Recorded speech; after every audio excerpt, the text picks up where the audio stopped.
Väga tore on autode puhul salongis võrrelda eelmist ja uut mudelit. Sedapuhku on meil kõrval Hyundai i40, mida siin Euroopas on kümneid, kui mitte isegi 100 000 müüdud. Ja see auto on äärmiselt populaarne ka Eestis seas.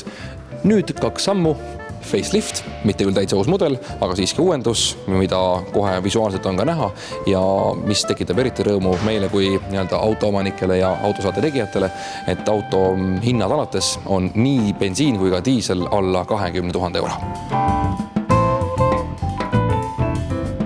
Ja sellel autol on tõeline hands-free pagasiluuk, mida me kohe varsti demonstreerime, aga eks siin on eelkõige pandud rõhku, nagu ikka mudeli uuendusel. Välimus on uus, oluliselt on lisandunud erilisi turvalisust lisavaid abinõusid ja mootorid on parandatud täiesti uus käigukast, mis on kütusekulu oluliselt vähendanud ja ka sõidumugavust ja müra'isolatsiooni on kõvasti parandatud.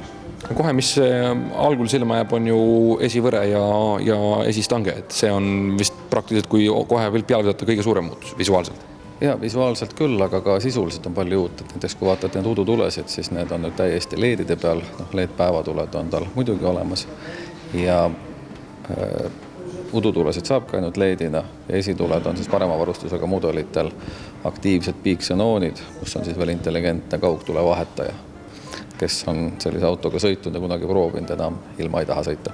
Diisli puhul peame toonitama, et manuaali kulu on keskmiselt 4,2 ja tänu uuele 7-käigulisele topeltsiduriga käigukastile, Hyundai kutsub seda DCT-kast, on siis automaadi kulu ainult 0,5 liitrit suurem, et see on siis 4,7 liitrit keskmiselt.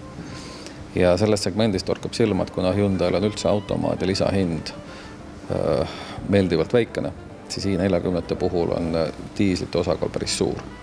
Ja ta on ka oma üldiselt olemuselt selline natuke pehmem, mõnus, mugav, pikasõiduauto. Et mõned sakslased võivad olla küll väga sportlikud, aga meie auklikel teedel nendega väga pikka maad sõita ei taha. Et tal on suured mugavad istmed, vedrustus on selline pigem mugavapoolne, et eriti keskealised ja vanemad juhid hindavad seda autot päris kõrgelt. Ja kes pikka maad sõidab, temal on oluline ka neid erinevaid abimehi, et kui sul on navi, näiteks tal on nüüd liikluspiirangu tuvastus, et oma kaamera, mis kuvab nüüd sulle kohe naviekraanile ja hoiatab sind kiirusületamise eest, sõiduraja hoidja, kaugtulevahetajad ja loomulikult korralikud esituled, need on kõik sellised aktiivsed abimehed. Ja kui varustusest rääkida, näiteks kui tellida talle nahksisu, siis sa saad ka ühtlasi elektriajamega istmetele mälud, elektriiste on stylil juba põhivarustuses ja nahksisuga tuleb alati kaasa ka esiistmete ventilatsioon.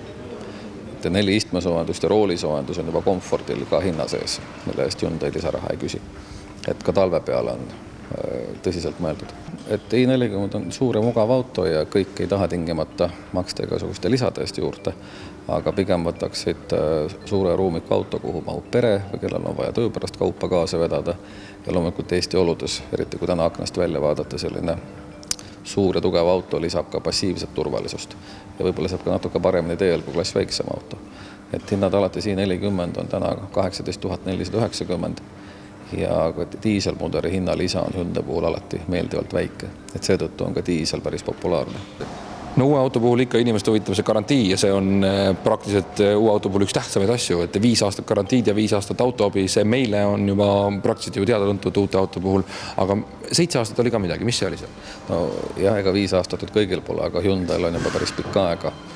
Lisaks siis garantiile on ka 5 aasta autoabi hinna sees, aga kui sul on nüüd tehase navigaator peal, siis on 7 aasta tasuta kaarti uuendused täna ka juba hinna sees, mis on kindlasti väga mõnus, sest kaardid uuenevad, paranevad, teed muutuvad, liikluspiirangud muutuvad ja nende eest Hyundai lisaraha ei küsi.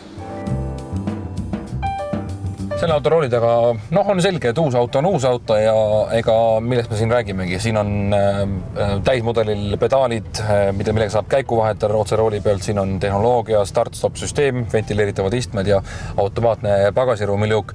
Kõik on viimistletud selle maale, et oleks kasutajatele võimalikult mugav ja et kui te võtad selle kõvema tasemega varustuse, siis on sellel autol olemas kõik, mis ühel normaalsel autol olemas olema peab.